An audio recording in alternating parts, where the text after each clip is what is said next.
So, good evening to everybody, and welcome to our third and final webinar for IBS Awareness Month.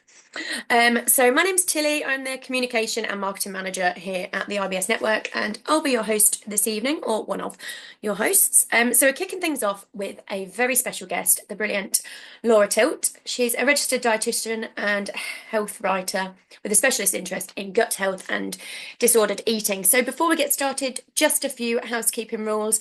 Please make sure to keep your microphones muted throughout the session, and you're welcome to keep your cameras on. It's always nice to see people that we're speaking to. And also, we are recording this session. We'll be sharing the link afterwards. So if you do miss anything, don't worry, you'll be able to catch up. So just a little bit about our speaker.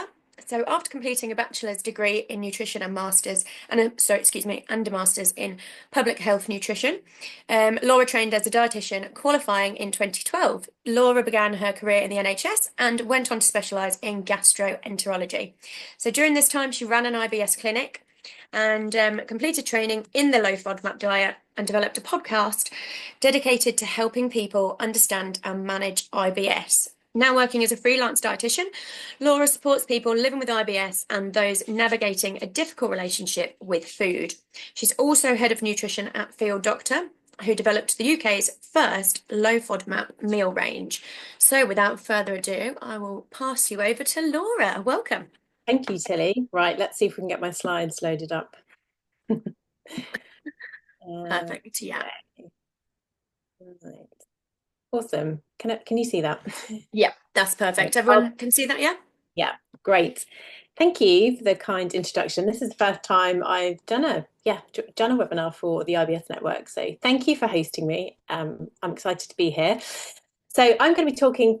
It was about 40 minutes when I did my run through this morning. But it's going to be recorded. So if you need to drop off at any time, no problem. You can catch up with it later. And also the slides aren't too information heavy. I'm going to talk around all of them. So if you need to be pottering around doing other things, please feel free. As we said, mics are muted to avoid any background noise, but you can drop your comments or questions into the chat, and there should be some time for some Q&A at the end.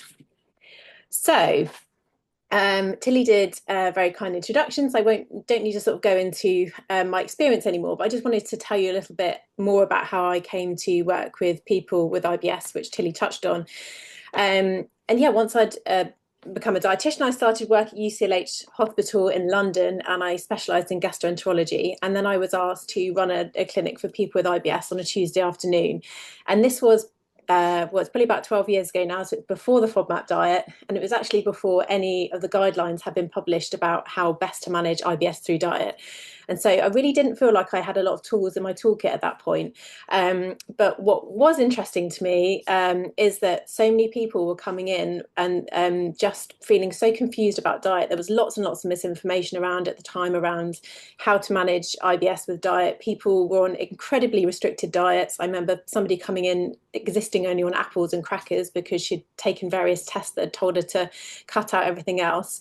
And so it became a bit of a sort of personal mission of mine to learn as much as I could about the condition to give people the facts.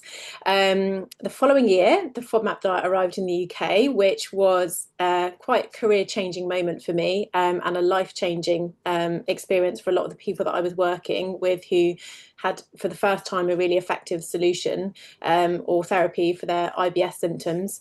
And a year after that, we had the official sort of dietary guidelines around IBS. Sort of fast forward another 10 years, and I'm happy to say that things are a lot better in terms of how we manage IBS and what we know about it. But this evening, I thought it'd be really interesting to have a look back at where the FODMAP diet came from, because it is the word FODMAP is 20 years old this month. And just tell you a little bit about how the diet evolved, but also sort of bring you up to speed on how we think about FODMAPs now, and some new research which has shown that a less restrictive approach can be just as effective. And I think that's really interesting, and I thought you might like to hear about that too. And also going to touch on a couple of other new bits of research which I thought were interesting. And also at the end, if anyone hasn't heard about Field Doctor before, I will give you a little bit of intel on that. So anyway, let's go back to the beginning. So where did the FODMAP diet come from? So even before, decades before the FODMAP diet existed, clinicians, researchers, and people with IBS knew that there were certain foods that could trigger their symptoms. So we would often hear about, people having trouble with dairy foods, for example, or we would talk about restricting windy foods, and we would be meaning things like cabbage and beans. And what this meant was that there was lots of different lists online about, different foods that you should avoid and different opinions on things. Very confusing, and no one was tying a thread between all of these particular foods and thinking, what is it about these foods? What are the components in these foods that are triggering symptoms for people? But Monash University, through their research, actually started to identify that what was common among all these foods is that they were rich in fermentable carbohydrates. Now, you can see from this, looks like a complicated chart on the right-hand side, but effectively it's showing that the different FODMAP groups are actually identified at different points over a period of about 40 years. So lactose and malabsorption was identified in the 60s. Just before the 80s, fructose was sort of identified to be a symptom trigger. That was children drinking lots of fruit juice and ending up with diarrhea. Then we had the identification of the polyols group, and then the fructans group, and then in the 70s, the GOS group, that's your beans and lentils. So these groups of carbohydrates had been identified to be problematic individually, but no one had tied this thread together through all of them until the Monash group did their work. So they identified that these groups, these individual sugars could be put together as a group because they were all sort of they were working in a similar way. They were sort of poorly absorbed in the gut. And they agreed in 2004 that they would call these FODMAPs, so fermentable carbohydrates, or to do the whole word, and I'll only do it once, fermentable oligosaccharides, disaccharides, monosaccharides, and polyols. And basically, this is just the scientific names for these different groups of carbohydrates. So the next thing they did, or the next thing they decided they needed to do, was they needed to get this hypothesis and this information about FODMAPs out into the scientific community. And so what they did in 2005, on the 1st of April, not on April Fool's, I just thought it was quite a funny day that they published it in this paper, they published their FODMAP hypothesis. And actually what this initial paper outlined was a hypothesis that FODMAPs could play a role in the development of Crohn's disease. Now, this hypothesis hasn't gone on to have any legs, so we know that that's not the case. However, that paper remains one of the most downloaded papers I think that journal has ever had. So following on from them publishing this hypothesis, they then started to have a look at how FODMAPs could trigger digestive symptoms. And between 2005 and 2014, when the first study into the low FODMAP diet was published, there was a lot of research that went on. And I have a conversation with people sometimes and they say, how is it that it took so long for the FODMAP diet, from us sort of knowing about it to it actually sort of landing here in the UK? And the reason is there was just so much work that needed to be done. They looked at they did various MRI studies. They did studies in people with ileostomies, so who have their intestine sort of comes out to the side. They have a bag, like a stoma, to look at how much gas and liquid was coming out with the FODMAPs. What else did they do? They had to compare what happens to FODMAPs in healthy controls compared to people with IBS. They had to do all the work on which foods contain FODMAPs and what levels and all the testing.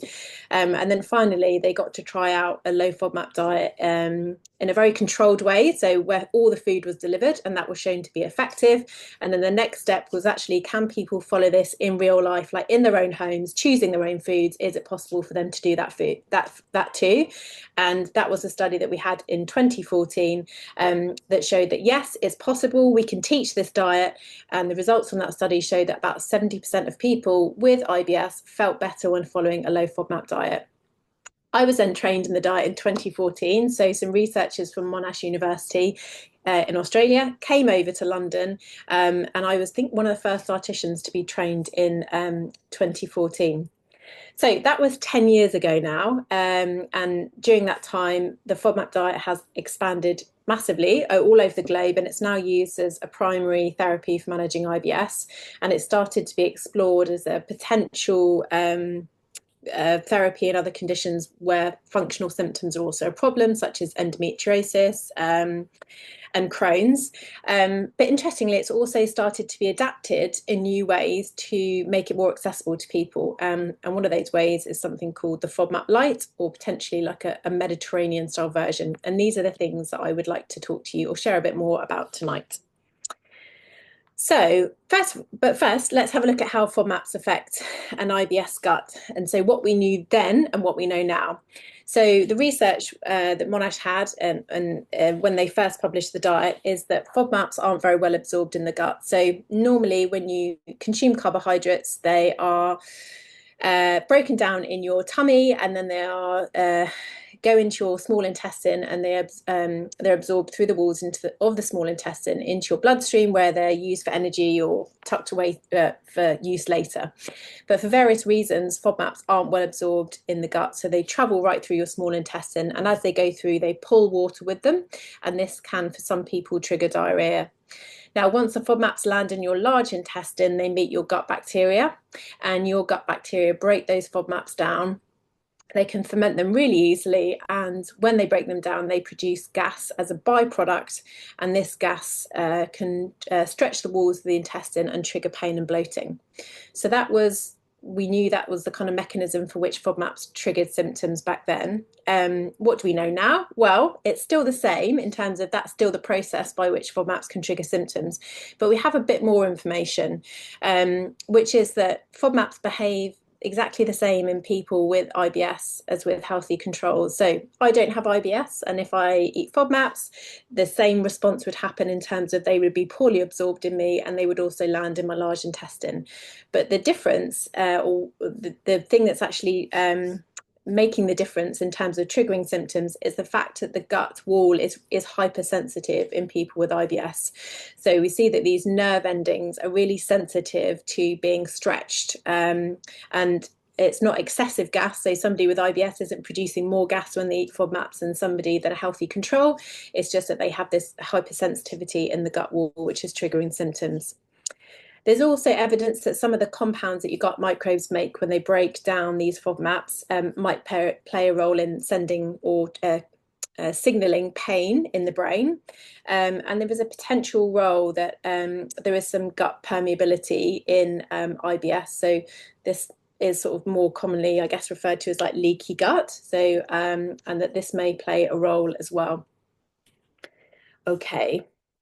So when the FODMAP diet, say, first came along, or once it was established, it sort of turned into a three-phase diet. And this is kind of what we know as like the traditional FODMAP approach now, although mostly the elimination phase is the only one that's spoken about, even though it's the shortest bit of the diet. But the full FODMAP diet is a three-phase approach. And the first step is what we call FODMAP elimination. And this means that for 2 to 6 weeks, you would swap all the high FODMAP foods in your diet for low FODMAP alternatives. And this is really to find out if your symptoms are sensitive to FODMAPs.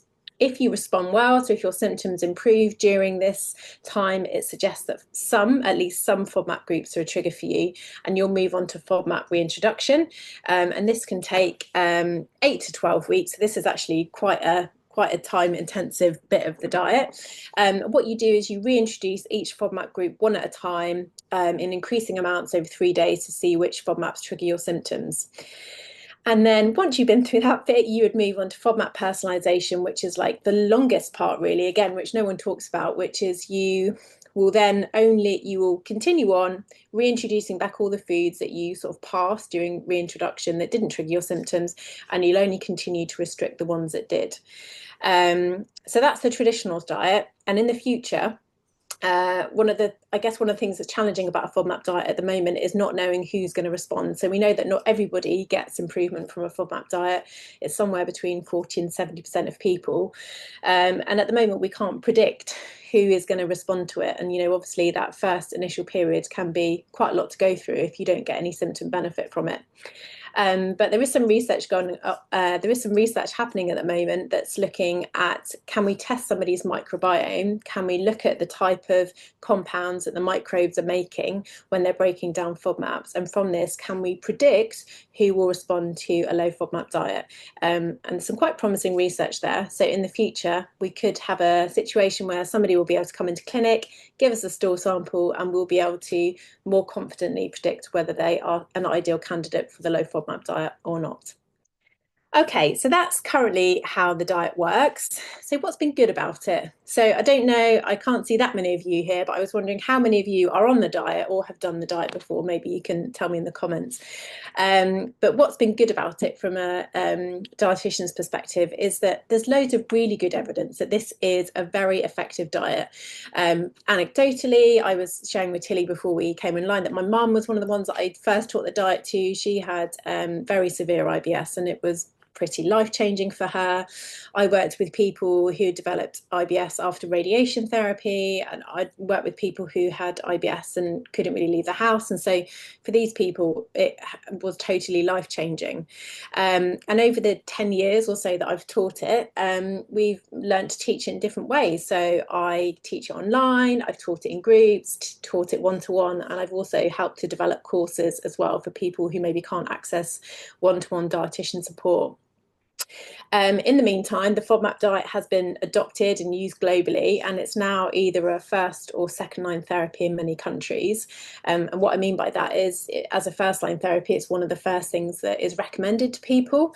In the UK, it's what we call second line. So typically, it'll be recommended that you try other dietary approaches first and a FODMAP diet second. And the other thing to say is that lots of people with IBS often want to try diet because they feel that diet is a trigger for their symptoms. And lots of people want an alternative to medications. And it's probably worth saying that medications, generally speaking, only offer marginal benefits in IBS, like that we don't have a lot of effective medications at our fingertips either. So this is one condition where diet really can make a difference. So that's all the good stuff. What about the not so good? I've seen lots of what I would say, the downsides as well as a dietitian. So I've seen this diet be prescribed inappropriately lots. And what I mean by that is somebody will go and visit their GP, and the GP will say, why don't you just look the diet up online? Just go and look the diet up online. Or they might just pass them a list of FODMAP foods over the table and just say, take that away and do it yourself. And this leads people to, not have accurate information or not follow it correctly or get stuck on the elimination phase, which can be problematic. Obviously, we know the diet is pretty hard to follow. I mean, if you look at this picture on the right, I don't know who understands that apart from a dietitian in terms of what's in all those foods.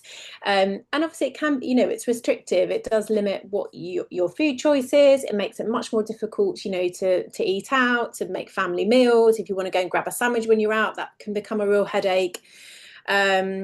And for people with lots of existing food anxiety, or people who have, been trying to manage the symptoms for a long time by restricting various foods, it can exacerbate that kind of existing anxiety. And I have met people who have got really stuck on elimination because they felt so much better that they haven't wanted to come off elimination. And then I'll give a talk and they'll come up to me afterwards and say, I've been doing this for 2 years and I don't know how to get off. So there are some not so good sides to it as well.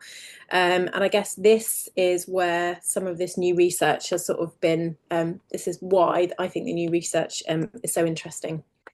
So along the way also, some of these concerns were noted by clinicians and researchers, and there have been a couple of papers that have been published along the way that have shown that there are some concerns with following a low FODMAP diet. And they are that your nutritional intake is compromised when you're following this diet. So particularly we find that people's fibre intakes and their calcium intakes tend to drop on the diet. Fibre is particularly a thing that we want to avoid dropping because it has so many benefits in terms of our long-term health, but also our microbiome health. And for me personally, I often find that people sometimes find that they're unintentionally losing weight or struggling to get enough carbohydrate, particularly if they have an active lifestyle, then that can happen when they're on a low FODMAP diet. I mentioned fibre being important for our gut microbiome, and there was one or two studies that showed that when you're on a low FODMAP diet, there can be changes in the gut microbiome which aren't so favourable. And that has been related to the fact that FODMAPs actually feed your microbes, as well as triggering symptoms. They are a source of fuel for your microbes. And so if you're restricting that food, you're restricting the fuel that gets to your microbes. And that can mean changes, can mean they don't thrive as much, can mean changes in the population, the diversity of the microbiome. And that's why we always want to get people off elimination and onto the next phase so they can start expanding their diet. And also, there are lots of people for whom, a FODMAP diet isn't necessarily suitable. So people who have existing restrictions because they've got other medical conditions, which means that they're not able to eat certain foods, people with a history of eating disorders, older adults who may not have like the ability to do all the cooking and shopping that's required for the diet, and also children as well. And so, as a result of these kind of concerns, I guess, and this sort of acknowledgement that the diet isn't necessarily accessible to, all of the people that need it, there's started to be some research into how can we make this diet more accessible and a bit less restrictive, and maybe help a few more people.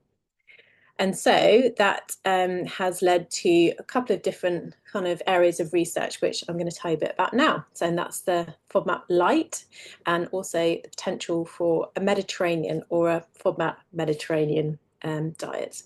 Okay, so let's talk about FODMAP lite first. It's called different things actually. But FODMAP light, FODMAP gentle, modified approach to a low FODMAP diet, that one's a bit of a mouthful. But essentially, this is a much more relaxed version of the FODMAP diet. It's been talked about by Monash University for, I think, maybe like 4 or 5 years now. They sort of published something in the literature. And essentially, it's a pared down version of the diet, which involves restricting just a few foods, which are like the very highest in FODMAPs. And further restrictions are only added as needed. Now, interestingly, I think dietitians have probably been doing this for quite a few years anyway. So if somebody came into my clinic and said, I know that dairy isn't a problem for me, or I've had a lactose intolerance or breath test and I was fine, then we wouldn't do the lactose part of the diet. Also, if I've worked with people who are vegetarian or vegan and pulses are like a really important part of their diet, we might reduce the portion size, but we will still keep them in as much as possible because they're a really important source of protein and other nutrients in their diet. So I think lots of us have been doing versions of this over the year, but this is kind of like a more formalized approach. So Monash have published this little infographic on the right-hand side, which is their sort of stance on what a simplified approach would look like. So it's just, I think it's 12, I added them up, but what do you think, 4, 5, 6, 7, 8, 9, yeah, it's around 12 foods that they've identified as being like some of the highest FODMAP foods and probably the ones that are really commonly eaten. So we've got onion, garlic, leek, and mushrooms. We've got milk, legumes, so that would be your beans and lentils, wheat and rye-based products. And then in your fruit section, we've got apple, pear, dried fruit, stone fruit, so like your plums and peaches and nectarines, and watermelon as well. And these are the foods that they have recommended limiting on a FODMAP light approach. That's all great. And I think, as I said, I think a few of us had been using this approach for a few years, but until very recently, there wasn't actually any research demonstrating like how effective this was. However, I was really pleased to see at the beginning of this year that a paper had been published by a dietitian and a research group from Dublin University. And they compared a full FODMAP diet with a FODMAP light approach. So they recruited 108 people who had IBS, and these people were randomly assigned to one of two groups, so either a strict low FODMAP diet or the light version, and this went on for 4 weeks. So they didn't do the light version that Monash had outlined. What happened with this group is that each of them met with a dietitian, and the dietitian asked them to keep a food diary, and then the dietitian made an assessment on what are the biggest FODMAP foods in their diet and gave them a sort of personalised approach. Although having read the paper, it was most commonly wheat, onion, garlic, and I think either beans and lentils or milk. So people got sort of like a personalised approach to their light diet, and then IBS symptoms are assessed at the beginning of the assessment and after 4 weeks. And you can already see the results because I put them on the bottom. But essentially, what this study showed was that the gentle or light version was just as effective in terms of improving symptoms and normalizing stools.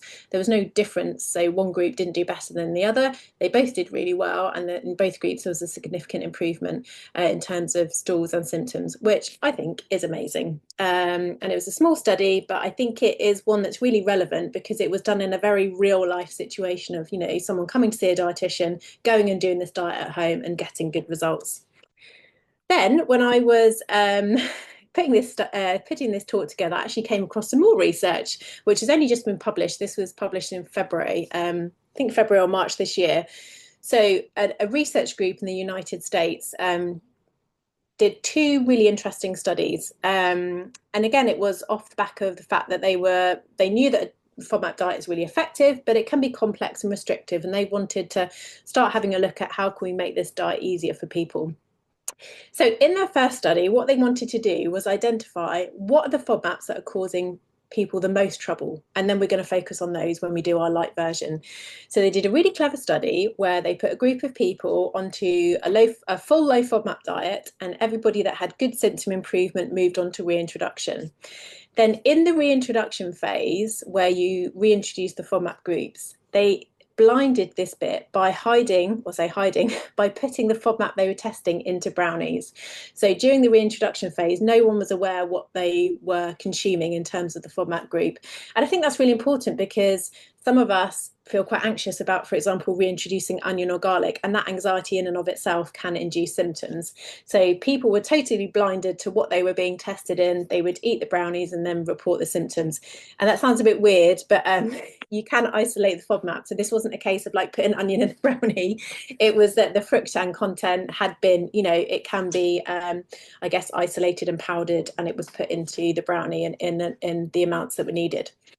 So I think a really elegant and clever study. And what came out of this is that on average, people responded or reacted to 2 of the FODMAP groups out of the 5. And the most common were the fructans, which is our wheat, onion and garlic group that we all know and love. And also the GOS group, which is the beans and lentils group. Not really a surprise. This is kind of what I find anecdotally in practice, and I think a lot of people do as well. So then, following on from this, their second trial compared a full FODMAP diet with what they called this simple version. And in the simple group, the individuals just restricted the wheat, onion, garlic, and the beans and lentils. So those 2 groups that they'd identified were the most problematic. It was 32 people who had IBSD, and they did the diet for 4 weeks. This is just a pilot study, so it's just at this point, they're just kind of this preliminary research. But again, in this study, 10 out of 16 people in the simple group and 9 out of 16 people in the full group had meaningful symptom improvement. So again, this kind of light pared down version was just as effective as a full diet, which again, I think is super interesting. So who could benefit from this type of approach? This is again something from Monash, but I agree in terms of people that it can be useful for. So people who are underweight and we don't want to sort of restrict their diet too much. People who have other dietary restrictions, that mean that they're already cutting certain foods out. Children or older adults. And just for anybody who finds the FODMAP diet just a bit much. I've often met like parents who are crazy busy running around, the idea of producing lots of different meals for family, and it just doesn't seem realistic. So those are the groups of people that could benefit. And in terms of like the right way to do it, I don't think there is a right way to do it. But I think personally, sort of having a chat with a dietitian who can assess your diet and decide the best approach in terms of which groups to eliminate. But obviously from the research that we've seen already, it's most likely going to be those fructans and GOS group that is the most problematic. Okay. So the other thing I said to you I was going to talk about quickly was a Mediterranean diet and the potential for like a Mediterranean eating pattern to benefit IBS.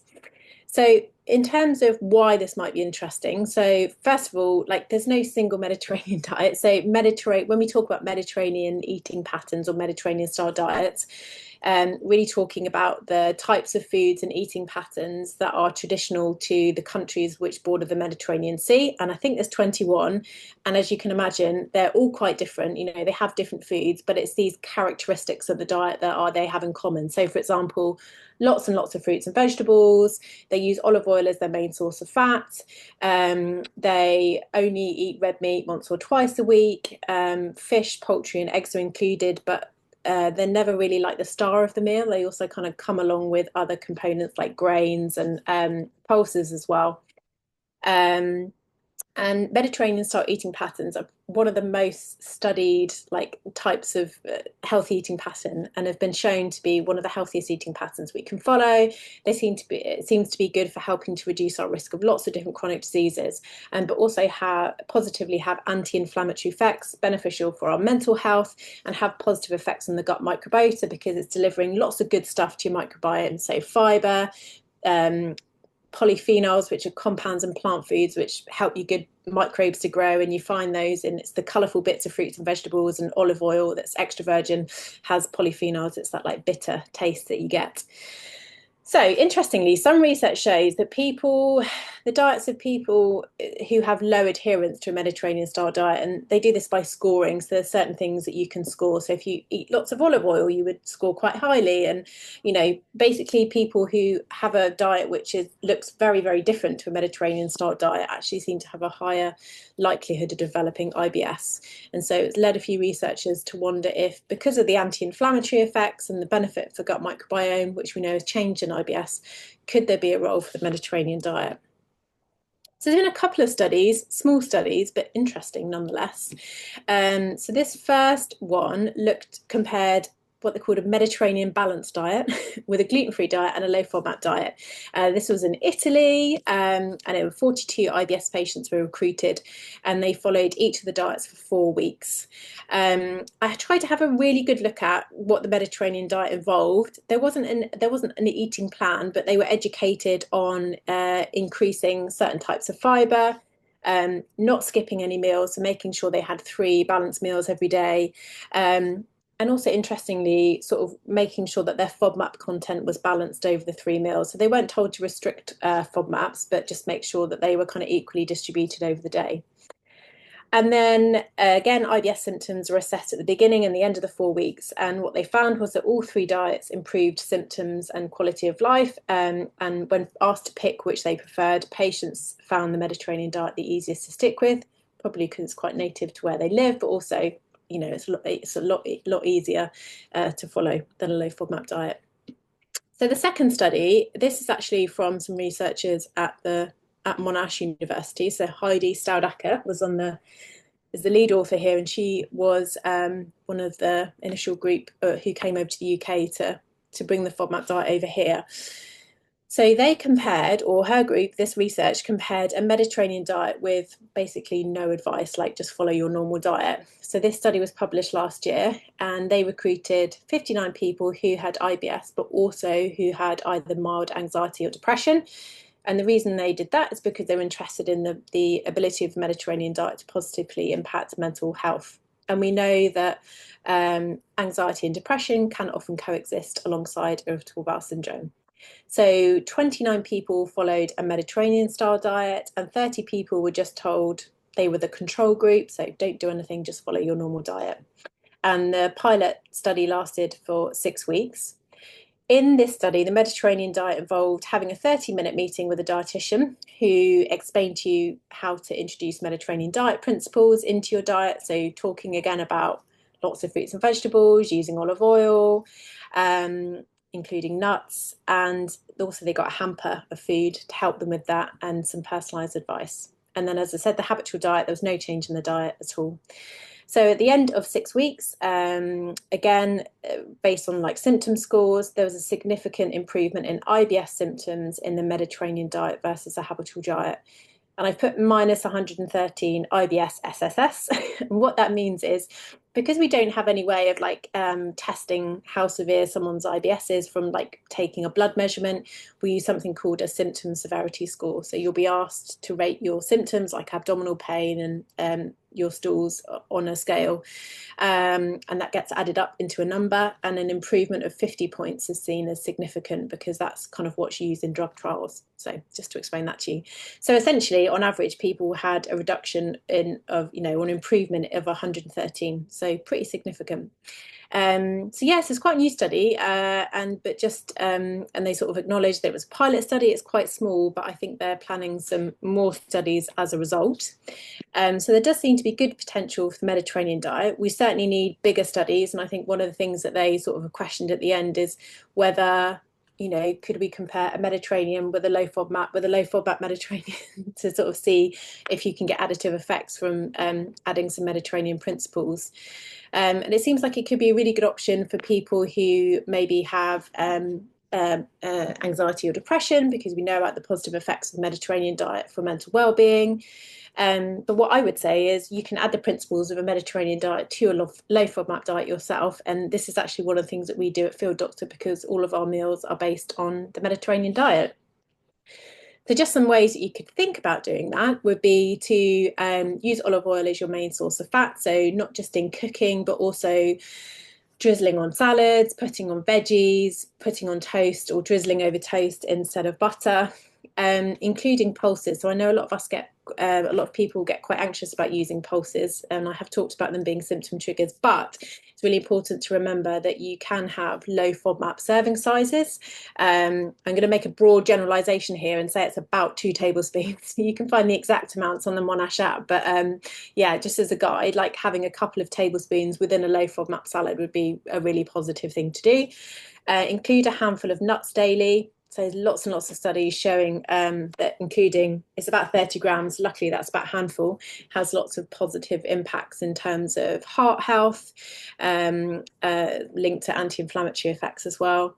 Having 2 servings of veggies with each of your meals, or if your meals aren't they wouldn't work to add the vegetables to, then having a veggie starter I think is a really good idea as well. Basing your meals on varied grains. So we can all get stuck in sort of eating the same grains, I think, at dinner, but trying to rotate the grains that you do have. So not always having the same ones. So quinoa, rice, maybe having like sweet potato or jacket potato another night. So rotating them around. And yes, using less red meat. So limiting red meat to once or twice a week, and using fish, eggs, poultry or tofu for your proteins. Okay. Very last thing that I wanted to just touch on before I spoke about Field Doctor a little bit is just to talk about the long term, because again, no one talks about the long term. We sort of talk about elimination and how brilliant it is, but then we sort of forget about the other bits. And I spoke about how important reintroduction is, and that's because it's impossible for us to tell which FODMAP groups you're going to respond to, although as we're seeing there are commonalities amongst people. This was a study from 2023 that there was a FODMAP app that was produced by King's College, and it took people through the reintroduction phase. And what they did was grabbed all the data. When I say grabbed all the data, anonymized data, but looked at all the data from people that had done reintroduction trials. And what they found was that during FODMAP reintroduction, people responded or reacted to that food less than half the time. To put it the opposite way, what that means is that more than half the foods that they tried were tolerated. And I think that's a really important message for us to take home, is that we're not going to respond to everything. There are normally a limited number of foods that people react to. And again, in this study, fructans came up as being like the most common group that people responded to. So that's your wheat, onion and garlic group. And then in this study, lactose was the other most common trigger. But the good news is that once you've gone through reintroduction and you've gone into personalisation and added back all the foods that you had restricted earlier, but which seemed fine for you, that long-term phase, if you go back to eating as normal a diet as possible, does appear to be nutritionally balanced. So those things that we see when people are eliminating, so the drops in fibre and calcium and other things, seem to correct themselves once people get to this long-term phase, which is good news. So just to summarise all of the things that I've just been saying. So FODMAP's 20 years old, but it is based on great evidence and it's still very effective, but it is evolving and it needs to evolve, because we know that it is inaccessible to some people. And happily, we're now seeing that less restrictive approaches do seem really effective. hopefully in the future we'll be able to improve things even further. People will come in, we'll be able to give them a test, and we'll be able to quite confidently say, you're an ideal candidate for the FODMAP diet. Let's talk about whether a full FODMAP diet or a less restrictive approach will be good for you. But having said that, it isn't right for everybody. And for me personally, when someone comes to see me, I always make an assessment first of whether I think that this is right for them.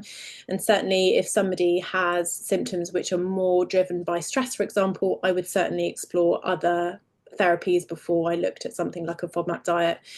And potentially, if you are exploring other therapies and you're not kind of going down a FODMAP approach, then a Mediterranean style diet or adding Mediterranean principles could be a really good alternative, or could be a really good addition to make. Okay, I'm just going to end on field doctor, so you can all think about any questions you want to ask me. I don't know how many people have heard of field doctor before, but we are a company that make healthy ready meals to support different health conditions. So we know that it can be difficult to eat healthy, but it is particularly difficult when you're managing different health conditions. So we make a variety of meals to support different health conditions. So we have a gluten-free range, we have a range for heart health, we have 17 meals that are free from all 14 allergens. We've got a range for people on a weight loss journey, and all of our meals are based on the Mediterranean diet. So we only use extra virgin olive oil. All of our standard size meals have got 2 portions of veggies, and we do make a habit of including pulses in all of our meals because we think they're a really important part of a healthy diet and have lots of nutritional benefits. So one of our first ranges was our low FODMAP range. So this is a range of meals for people who are following a low FODMAP diet. They've been developed in conjunction with Monash. So all of the recipes and meals have been tested to be low FODMAP.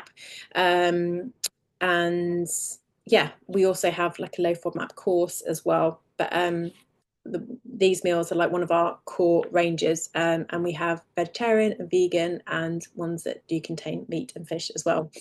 So if you haven't heard of us before, you can go and check us out. I think Tilly can share, there's a code, it will get you 25% off your first 2 orders if you're a member of the IBS network. So maybe, I don't know how you're going to share that, but you can, Tilly can let you know at the end. And if you would like us to help match you up to the best meal, when you drop onto the website, you can just click, I think it's something like begin here, start now, one of those, and it will take you through a series of questions around what health condition you're looking to manage. IBS is one of those. But you might be interested in it for some other reason. And you can basically then tell us if you've got any allergies or intolerances, additionally, that you're avoiding, whether you prefer meat, fish, veggie, vegan. And as a result of that, you'll get to a page which will recommend you, match you up to the best meals in our collection. Okay, I have talked for quite a while, hopefully not over my time limit, but that's all I had for you today. So yeah, thanks for listening and keeping cameras on so I can see some faces. That's always nice. And I'm happy to take any questions, but I probably should just preface it and say I can't answer kind of very personal questions about your symptoms just from like a safety perspective of what I'm able to do, but kind of more general questions I'm very happy to take. Perfect. So thank you so much, Laura. Really enjoyed that. I think you got a couple of rounds of applause there as well. So really, really useful. And also I think just having the studies and that people can then go back and have a look at was really, really helpful because obviously people find that super useful. So thank you so much. We're going to kick off with some questions. So what I'm going to do is I'm just going to read them. If you can't answer them, then just say you Fine, can't yeah. answer them. Okay. And it's quite all right. So, we're going to start with an anonymous one first. So, are there any low FODMAP prebiotics, like food sources of nutrients, metabolized preferentially by beneficial gut bacteria? Pretty much. Yeah. So prebiotics are essentially food for your gut microbes. And it includes fibers, so some types of fiber, and also I mentioned polyphenols. I don't know if everyone remembers that in the talk, but it's like basically plant-based compounds that we don't digest or absorb, and because of that, that means they land in the large intestine. But these polyphenols have positive effects on the gut microbiota. So we used to just think of prebiotics as fiber, but we're kind of starting to broaden our understanding of them. So that's one is what I would say is that think about, you can get prebiotics from olive oil. I was going to say red wine, but obviously very small amounts because the effect of alcohol on the gut isn't great. But just thinking about, even your low FODMAP fruits and vegetables, like the will have like polyphenols. It's choosing things that are bright and colourful, things we get told about choosing a rainbow, making sure you've got good diversity. And then prebiotics in other foods. I mean, I would say like one of the best things to do is to use your pulses, but in the low FODMAP serving sizes. So pulses are a brilliant source of prebiotic fiber. Oats are as well. So I think you can have, I say half a cup, like I'm not exact on my grams, but half a cup of oats. Normally it's like 2 tablespoons of like pulses, adding those to like a low FODMAP meal. That would be a great source of like prebiotic fiber. And then, lots of colourful fruits and vegetables, handful of nuts, olive oil. Amazing. Thank you so much. Just a quick one on the field doctor meals as well. Is it you that do you design them? And have you got, is it a Michelin star chef as well that puts them together or something? Yeah, so this is what's unique about us is that they are designed by a dietitian, myself, and then developed by our chef Matt, who yes used to have a Michelin star when he owned in his restaurant line. So I will start off by thinking about when I'm developing a range, like we'll be thinking about where does nutrition make a difference, either to like someone's symptoms for a particular condition or how the condition progresses, or their quality of life, all that kind of thing. And then I'll put together a brief based on, what do we want the meals to contain? So that might include specific amounts of protein or fiber. Obviously, in the case of FODMAPs, it's like these ingredients are great, don't use these ingredients. And obviously with our FODMAP meals, they went through additional testing with Monash. But we have like key principles for all of our meals, which is our meals, our standard size meals contain 160 grams of veg, which is like more than any ready meal, I think, like on the market. We do use the pulses, as I said, and lots of our meals are, as a result of kind of using lots of whole food ingredients, tend to be like high in fiber and contain some of your vitamins and minerals for the day just because of the good ingredients that they contain. So yeah, they start off with a brief from me, it goes to Matt, he then goes into the test kitchen, does the development, we come back, do tasting, do analysis, like nutritional analysis, and then when we're happy with everything, then it goes into production. No, amazing. And they're super colourful as well from everything that I've seen. They just look amazing as well. So, just a quick one. You mentioned that another diet is sometimes recommended before the FODMAP. One. What is that one? Yeah, so it's what we call first line, yeah, the diet to which it's less of a diet and more of, how should I say it? I don't even know if principles are like steps, maybe. What I'll do in a second, or maybe I can circulate it afterwards, if someone just, or if you Google, whoever asked, if you Google BDA IBS fact sheet, you'll come up with a fact sheet which kind of summarizes it. And essentially, it looks at things like your eating habits, so about eating regularly, and it has tips if you have IBS, depending on your IBS subtype. So if you have your diarrhea predominant or your constipation predominant, and it's about adapting like the fiber content of your diet, and potentially, for example, with constipation, trying things like linseed. So and I think a lot of people, I don't know, you might look at that sheet and think, oh, this doesn't sound like that scientific, but all the steps are based on, when I say they're based on science, so for example, it talks about reducing caffeine intake if you've got diarrhea. So we know that caffeine can trigger bowel movements in the gut, like we've seen that equally. People with sort of IBS tend to be hypersensitive to like chili, so it can activate like receptors on the gut wall that signal pain to your brain. So yeah, it's this sort of collection of like, I guess, dietary strategies which are not as intense as a FODMAP diet, but used together can be helpful. And there have been some studies that have looked at this approach versus a FODMAP, and I think about 40% of people get some benefit from trying those like simple strategies first. So they're definitely worth trying. But yeah, I think they're summarised in the British Dietetic Association. That's what BDA stands for. Have some food fact sheets, and one of them is IBS, and it's all kind of summarised on there. Perfect. Thank you so much. So I think people will be Googling that straight afterwards. Another one, so it's on probiotics again. So do certain strains of probiotics break down particular FODMAPs and therefore enable one to tolerate larger quantities of those FODMAPs? Very good question, whoever asked that.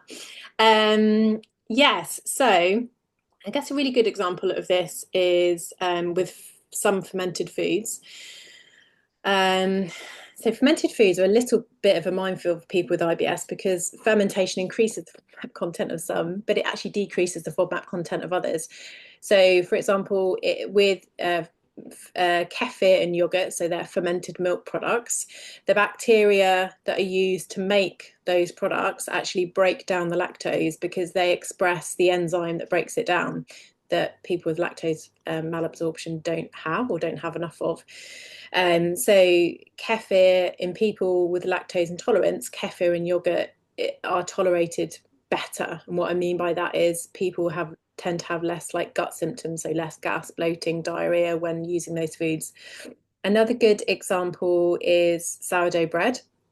So during the sourdough process, some of the microbes that ferment the wheat actually break down some of the FODMAP content. So it's not like huge, there are a few studies in this, but I find anecdotally working clinically with people that they often tolerate sourdough better than they do regular wheat bread. And that's an explanation as to why. So, yeah, I think the thing is there's most of the research in probiotics exists as supplements rather than in food. I've actually just done a big piece of research on fermented foods in humans, like the trials, and there just isn't a lot of research for various reasons, including the fact that it's quite difficult to study fermented foods because kefir that I make in my kitchen is going to be different to what is made in yours. Although we're following a similar process, it's all to do with our environment and the microbes that are in the air and time and temperature and all that kind of thing. So generally, I think including fermented foods in your diet is a good thing. And I think, for people, if you do have IBS, it's just kind of being aware of which ones are probably better tolerated. But yeah, good question you were asked. Nice one. Right, moving on to the next one. This one might be a little personal. So, I've been on the low FODMAP diet for months now, and I don't mind cutting things out if I feel better. But I still find I react to everything I eat, just more so when I have FODMAPs. Another issue is that I also have food allergies, exclusions from pollen, food syndrome, plus chronic fatigue, depression, and anxiety. I don't know how to reintroduce foods effectively and have no help from the doctor at present. Should I look at a particular resource, and what is the best way to start FODMAPs again? Yeah, I'm sorry. Thank That's you. really tricky. Um, so I don't know how you got onto FODMAP in the first place, but you would certainly be somebody that probably wouldn't have done a full FODMAP diet with because it sounds like you're managing so much already. Um, like my best advice to you, if you could, is to work with a dietitian because it sounds like you haven't. I don't know if I'm wrong with that, but to work with a dietitian because they could kind of guide you in the process. But ideally, it would be one that had both like FODMAP and allergy experience, which might sound like a like golden egg. But I can if you go onto the freelance dietitian's website, you can, which is a directory of people that work privately in practice that you can work with, and you can search keywords. So I would search those two words together to see who came up. So if people have got that experience and too. The other thing that I would say is you don't. I'm not sure. Obviously, I can't talk about like your history or anything else, but what I have personally found to be quite useful with people who have a lot of restrictions and find that they're extremely sensitive to lots of different foods is to think about therapies which target the gut-brain axis. And the reason for this is a lot of the sensitivities are, as I explained in my talk, is that it's the gut hypersensitivity that drives the symptoms. FODMAPs are poorly absorbed in everybody, but it's just that there's this sort of hypersensitive gut wall and sort of miscommunication, misfiring between the brain and the gut that seems to be driving this response. So something like gut directed hypnotherapy. I think you had a webinar on it 2 weeks ago. You were saying to me, in my experience, like has been brilliant for some people. So doing that first before trying to do some reintroductions has actually really helped because it has helped to start to maybe down-regulate that kind of oversensitivity. I don't know what advice you were given on that webinar, but there are apps that you can use, which are kind of affordability wise, like more accessible. You've also got cognitive behavioural therapy, but kind of gut directed, where you would work with a therapist. So I would try and find a good dietitian to work with, and I would also think about doing something to support the gut brain axis, like in the background, because that can certainly help. Amazing, thank you. Yes, we did. It was with Professor Peter Warwell, who I'm sure most people um, know fondly of. Yeah, it was really good, and it was a Q&A. So I think a lot of people got I'll have to some go back and good watch that. questions. Will. Yeah, I'll send you it. It was, oh God, I love him. I could listen to him all day. Likewise with you, actually. So another one, and I can never say this word. Is there any correlation between needing a low FODMAP diet and having Sjögren's? Sjogren. It's that one. This is one that I don't actually know the answer to, but what I would say is that it hasn't come up in my research. I talked earlier about yeah, a kind of other groups for whom it has potential in. So I, for example, when I was working at a hospital, we used it in people who had Ehlers-Danlos syndrome because they often have like functional gut symptoms as well. Same reason for endometriosis. So I don't actually know about this condition. I guess if there were functional symptoms involved, like potentially, because again, with Crohn's disease, if somebody's disease is like in remission or not in flare, but they're still having functional symptoms, it can be useful. So yeah, sorry, that one's out of my remit. No problem. Thank you for that. Apologies if you can hear dogs barking in the background. My lot have just set off. Um, so is it generally a good idea to reintroduce the FODMAP light slash gentle foods last? I mean, it doesn't really make a difference. I mean, do you mean if you've done like the full FODMAP? I'm assuming someone's talking about if they've done the full FODMAP elimination. It doesn't really matter because once you introduce a food, you'll be taking it back out before you try the next one anyway. So the order's not particularly important. Probably what's most important is making sure you, if you do react to a food, that you have sufficient time between finishing that trial and starting the next one, because there was a study I read recently that showed that there seemed to be the sort of build up between reintroduction challenges. So sort of waiting a good 3 or 4 days before you start the next one. But yeah, I don't. It'd be good if we could all have the brownies, wouldn't it? If we could get the brownies delivered and do the reintroductions like that, because then we wouldn't have to, that would probably take out some of the anxiety for us about, about these things. I think it's a really clever idea to be blinded to what you're trying. It's obviously just difficult for those of us that are mere mortals that are just doing this at home by ourselves. Yeah, those brownies do sound like a good idea, actually, don't they? So another one, are there any FODMAP cookery books that you could recommend? Yeah, so there's Monash actually have one, and then in the UK, so Emma Hatcher, her well, if that's say her stage name, I didn't mean that. Like her social media kind of the name that she goes under is She Can't Eat What, and Emma actually became like a FODMAP chef and like cookbook author after she was one of the first people to do the low FODMAP diet actually in the UK, like one of the first, and there was just no resources, so she sort of developed them. Developed a lot of resources. So I think hers are really good.